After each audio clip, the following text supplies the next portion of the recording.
আসসালামু আলাইকুম। আমরা আজকে যে বিষয়টি পড়ব সেটি হলো দ্রাব্যতা। আমি খুব স্বল্প পরিমাণে বিষয়টি সম্পূর্ণ বোঝানোর চেষ্টা করব আজকে। বিষয়টি এইচএসসি সিলেবাসের। কোনো নির্দিষ্ট তাপমাত্রায় সম্পৃক্ত দ্রবণের 100 গ্রাম দ্রাবকে দ্রবীভূত দ্রবের সর্বোচ্চ ভরকে দ্রাব্যতা বলে। এখানে আমাদের খেয়াল করতে হবে, লক্ষ্য রাখতে হবে, এটা হলো নির্দিষ্ট তাপমাত্রায়। যদি তাপমাত্রা ভিন্ন থাকে তাহলে দ্রাব্যতার সূত্র মানবে না, দ্রাব্যতা আলাদা হয়ে যাবে তাপমাত্রা ভিন্ন থাকলে। তাপমাত্রা কম থাকলে দ্রাব্যতা কম থাকে এবং তাপমাত্রা বেশি থাকলে দ্রাব্যতা বেশি থাকে। দ্রাব্যতাকে এস দ্বারা প্রকাশ করা হয়। দ্রাব্যতার একক হলো এস। আমরা কি জানি? আমরা জানি হলো দ্রব প্লাস দ্রাবক। দ্রব মানে হলো ধরেন লবণ বা চিনি, এবং দ্রাবক দ্রাবক ধরেন পানি। তো দ্রব আর দ্রাবক মিলে দ্রবণ তৈরি হয়, যেমন ধরেন চিনির দ্রবণ, এরপরে হলো লবণের দ্রবণ, আরো অনেক দ্রবণই পাওয়া যায়। তো দ্রবণকে বড় হাতের এম দ্বারা প্রকাশ করা হয়, দ্রাবককে প্রকাশ করা হয় capital M minus small M. আর দ্রব যেমন লবণ, চিনি, এরপরে ধরেন যে কোনো কিছু যা পানির সাথে মিশানো যায় তাকে এম দ্বারা প্রকাশ করা হয়। তো এই ছিল বেসিক আলোচনা। এখন আমি দুটো ম্যাথ দেখাবো।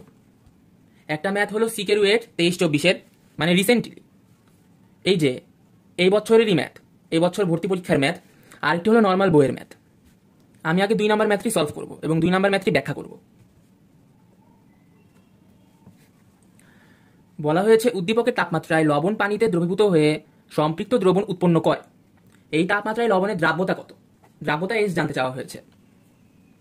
আবার খেয়াল করি, উদ্দীপকের তাপমাত্রায় এখানে 30 ডিগ্রি সেলসিয়াস তাপমাত্রা, একটি তাপমাত্রা আছে, অর্থাৎ দ্রাব্যতার কোনো পরিবর্তন হবে না। দ্রাব্যতা শুধুমাত্র মানে ফিক্সড আর কি। উদ্দীপকের তাপমাত্রায় লবণ পানিতে দ্রবীভূত হয়ে সম্পৃক্ত দ্রবণ উৎপন্ন করে। এই তাপমাত্রায় লবণের দ্রাব্যতা কত? এখানে লবণ হলো আপনাদের দ্রব, মানে হলো এম, আর পানি হলো দ্রাবক, মানে হলো capital M minus small M. তো আমরা দ্রাব্যতার সূত্র থেকে কি জানি? দ্রাব্যতার সূত্র থেকে জানি S equals to small M by capital M minus small M into 100।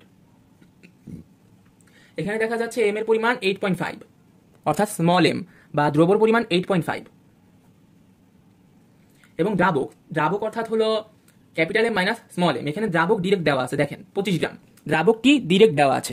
এই কারণে এখানে মানে কোনো বিয়োগের ঝামেলা নাই, ডিরেক্ট 25 বসাই দিব আমরা ইন্টু 100। এখন এটি হিসাব করি আমরা।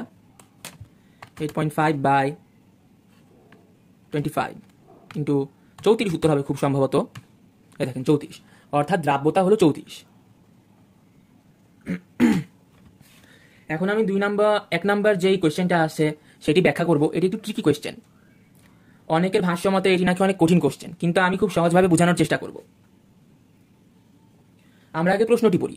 মনে রাখতে হবে প্রশ্ন পড়াও একটি আর্ট। আমরা যদি প্রশ্নটি 3-4 বার ভালোভাবে পড়ি তাহলে আমরা বেসিক জিনিসটা বুঝতে পারবো।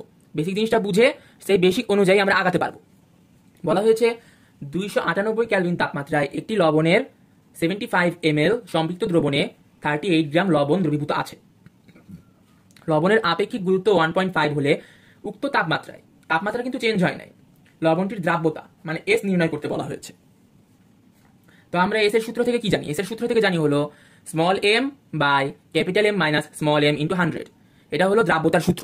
তো এখানে দেখা যাচ্ছে হলো, দেখেন 75 ml সম্পৃক্ত দ্রবণে 38 গ্রাম লবণ দ্রবীভূত আছে। এই যে 38 গ্রাম লবণ, জিনিসটা হইল আপনাদের দ্রব স্মল এম। স্মল এম এর মান দেওয়া আছে এখানে। তো স্মল এম এর মান তো আমরা পাইছি এখান থেকে। তো আমার কাছে ক্যাপিটাল এম এর মানটা নাই, আমাকে ক্যাপিটাল এম এর মানটা আলাদাভাবে বের করতে হবে। সেই ক্যাপিটাল এম এর মান বের করার জন্য আমরা কি ব্যবহার করব? আপেক্ষিক গুরুত্ব ব্যবহার করব। আমাদের মনে রাখতে হবে আপেক্ষিক গুরুত্ব হলো গ্রাম পার মিলিলিটার। ধরেন রো আছে না, ওই যে ঘনত্ব, আপেক্ষিক গুরুত্ব আর ঘনত্ব অনেকটা সেম টাইপের জিনিসপত্র। তো আপেক্ষিক গুরুত্ব যদি গ্রাম পার মিলিলিটার হয় তাহলে আমরা জানি আপেক্ষিক গুরুত্ব যেহেতু ঘনত্বের মতো, আমরা জানি কি rho equals to M by V.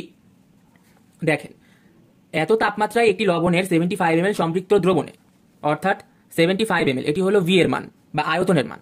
তো এখানে ভি এর মানটা দেওয়া আছে, এমটা নির্ণয় করতে হবে আমাদের। তো রো এর মানটাও দেওয়া আছে আমাদের, রো এর মানটা হলো 1.5। তো M equals to rho V. এখানে বলে রাখা ভালো rho equals to 1.5 gram per millilitre. এটা হলো রো এর একক আর কি। তো এখানে ভি এর একক হলো আপনাদের 75 ml ml এ আছে। তো আমরা m বের করি 1.5 ইন্টু 75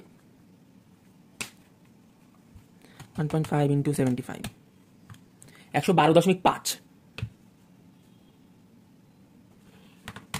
দেখেন m হলো দ্রবণ, আমরা দ্রবণ নিয়ে কাজ করছি। দেখেন 75 ml সম্পৃক্ত দ্রবণ, এরপরে হলো দ্রবণের আপেক্ষিক গুরুত্ব।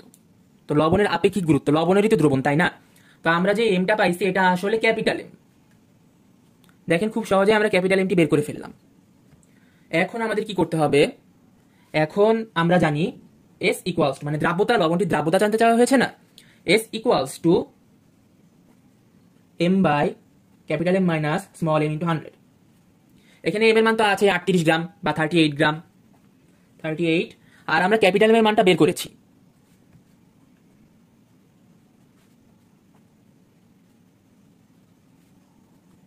এখন এটি হিসাব করি আমরা, 38 বাই 2.5 মাইনাস 38 ইন্টু 100,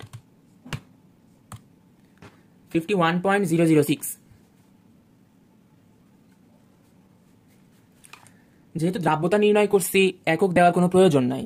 আপনি চাইলে একক দিতে পারেন, একক দিলেও নাম্বার দিবে, না দিলেও নাম্বার দিবে, সেম নাম্বারই।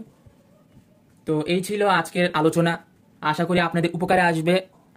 আজকের মতো আর না, আমি সামনে আরও সুন্দর সুন্দর ভিডিও এবং আপনাদের হেল্পে আসবে সেই সকল ভিডিও নিয়ে আসবো। আজকের মতো খুদা হাফেজ।